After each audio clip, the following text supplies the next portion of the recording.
जहाँ तक बात की जाए तो दुनिया भर में नायाब तरीन खेल जो फ्री स्टाइल पोलो है वो अब मालूम होते गिलगित बल्तिस्तान में इसको ज़िंदा रखा गया। और गिलगित बल्तिस्तान में भी लोगों का शौक़, पोलो खिलाड़ियों का शौक़ और यहाँ के एसोसिएशन का शौक़ ने इस खेल को अभी तक ज़िंदा करके रखा हुआ है।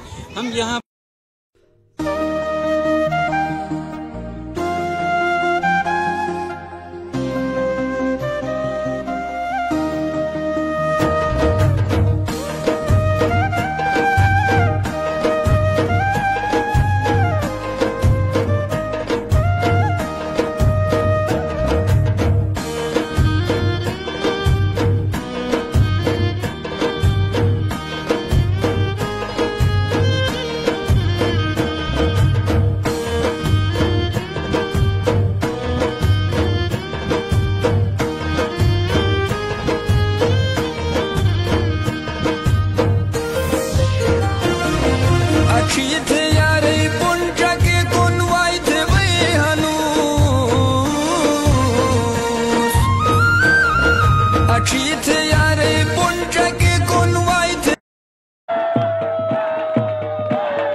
पोलो से आपकी मोहब्बत है।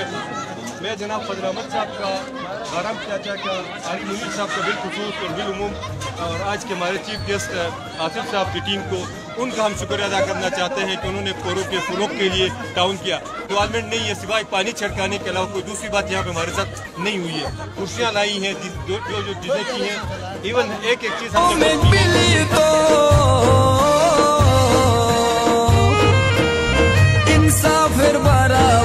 हुकूमती सरपरस्ती की बात करेंगे तो हर ज़माने में हर हुकूमत ने पोलो जैसे नायाब होते और मादूम होते हुए खेल के और दुनिया भर का नायाब खेल के फ़रोग़ के लिए वो इक़दाम नहीं उठाए जो उठाना चाहिए। यहाँ तक से खिलाड़ी गर्मियों में शंदूर जैसे मकाम पे जाते हैं जो अपनी मदद आपके तहत जाते हैं। यहाँ पे देसाई में पोलो खेला जाता है, यहाँ पे रामा में पोलो खेला जाता है, लेकिन यहाँ पे खिलाड़ी और यहाँ के लोगों का शौक़ है जिसने इस फ्री स्टाइल पोलो को ज़िंदा रखा हुआ है। तो हमारी बिल्कुल सूबाई गवर्नमेंट गिलगित बल्तिस्तान से गुजारिश होगी कि इस मादूम होते हुए नायाब दुनिया का नायाब तरीन खेल के फ़रोग़ के लिए भरपूर इक़दाम किए जाएँ।